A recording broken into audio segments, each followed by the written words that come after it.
नमस्ते दोस्तों।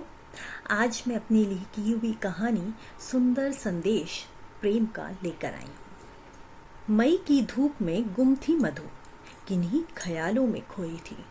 पसीने की बूंदें माथे पर रह रहकर अपना घर बना रही थी। धूप का वो टुकड़ा उसकी हथेली पर तीखी मिर्ची सा महसूस हो रहा था। फिर भी वो बस जैसे उसे एकटक निहार रही थी।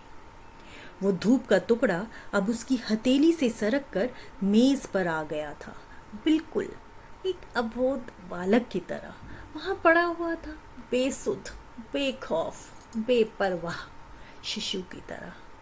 कहाँ मतलब था उसे कि धरती पर क्या हो रहा है। वो उसे ताकते हुए प्रभु का शुक्रिया अदा कर रही थी कि वो आभारी है जो आज की सुबह देख पा रही है। इस महामारी ने पूरी दुनिया को जकड़ रखा है। हर तरफ बेबसी है, लाचारी है। न जाने कितनों को खोया है। अब तो जैसे सब बेहिसाब हो गया है। हर रोज कितने ही अपनी जान लेने के लिए लड़ रहे हैं मौत से। कुछ जीत रहे हैं तो कोई हार रहे हैं। मधु भी इस दौड़ में, लड़ाई में जीत गई थी, लेकिन किस कीमत पर। कहने को तो वो जीत गई, लेकिन फिर भी हार गई। इस दौड़ में सिर्फ वो ही जीत की रेखा पार कर पाई थी। बाकी उसके अपनों ने तो जिंदगी की ये दौड़ पूरी ही नहीं करी।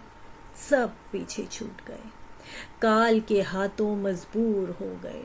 वो अब अकेली इस खिड़की पर बैठी नन्हे पौधों को निहार रही थी कि अचानक उसकी नजर पास रखी एक कटोरी पर गई, जिसमें उसने खरबूजे के बीज धो कर रखे थे और अब सूखने के लिए छोड़ दिए थे।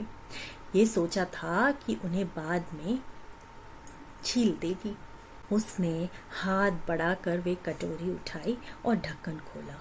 वो अंदर का दृश्य देखकर चौंक गई।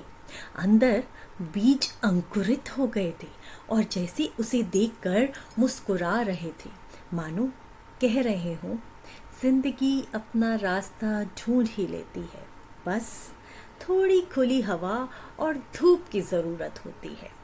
अब मधु मुस्कुरा रही थी। जिंदगी उसकी चौखट पर दस्तक जो दे रही थी। कहाँ सब खत्म हुआ है, अभी तो बहुत लंबी डगर है। उसने कुछ पौधे हाथ में लिए और बाहर आई, मिट्टी में बो देने के लिए। शायद कुछ पौधे पनप ही जाएं, कौन जाने।